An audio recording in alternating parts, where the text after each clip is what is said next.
November மாதம் 4ஆம் தேதி முதல் தமிழ்நாட்டுக்கு வருகிறது வாக்காளர் பட்டியல் சிறப்பு அதிதீவிர திருத்தம். Special intensive revision SIR sir. கடந்த ஜூலை மாதம் பீகார்ல நடந்த ஸ்பெஷல் இன்டென்சிவ் ரிவிஷன்ல சுமார் 68 லட்சம் வாக்காளர்கள், இவர்கள் அனைவருமே இறந்தவர்கள் அல்லது பெர்மனன்ட் மைக்ரன்ட்ஸ், அப்படி இல்லைன்னா டூப்ளிகேட்ஸ் அப்படிங்கிற அடிப்படையில் நீக்கப்பட்டாங்க. ஆனா இதுல பெரிய குளறுபடி நடந்திருக்கு. சிறுபான்மையினர் மற்றும் பழங்குடியினர் முறைகேடா நீக்கப்பட்டிருக்காங்க அப்படின்னு ராகுல் காந்தி மற்றும் தேஜஸ்வி யாதவ் தரப்பிலிருந்து குற்றம் சாட்டப்பட்டது. அதற்கப்புறமா மக்களும் தங்களுடைய ஓட்டுரிமையை சரிபார்க்கும் பொழுது நிறைய பேரோட பேர் வாக்காளர் பட்டியலிருந்து நீக்கப்பட்டது தெரிய வந்தது.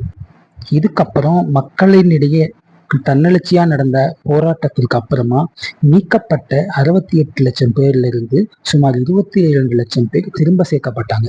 எப்படி?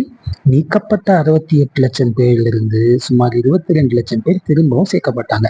உச்சநீதிமன்றம் பீகாரில் நடந்த ஸ்பெஷல் இன்டென்சிவ் ரிவிஷன்ல எலெக்ஷன் கமிஷன் பல குளறுபடிகள் பண்ணியிருக்கு. அட்லீஸ்ட் அடுத்து மற்ற மாநிலங்களிலாவது இந்த ஸ்பெஷல் இன்டென்சிவ் ரிவிஷனை ரொம்ப சரியா செயல்படுத்தணும் அப்படின்னு அறிவுரை வழங்கியிருக்காங்க. அதனால தமிழ்நாட்டு மக்கள்கிட்ட நான் கேட்டுக்கிறது ஒண்ணுதான். நம்ம அனைவருமே நம்மளுடைய பெயர் வாக்காளர் பட்டியல்ல இருக்கா இல்லது நீக்கப்பட்டுருச்சாங்கிறத சரி பார்த்துக்கணும்.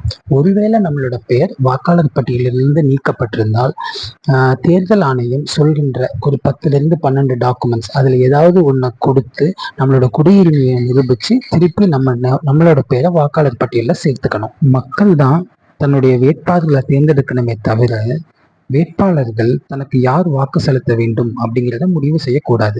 இது ஜனநாயகத்துக்கு எதிரானது.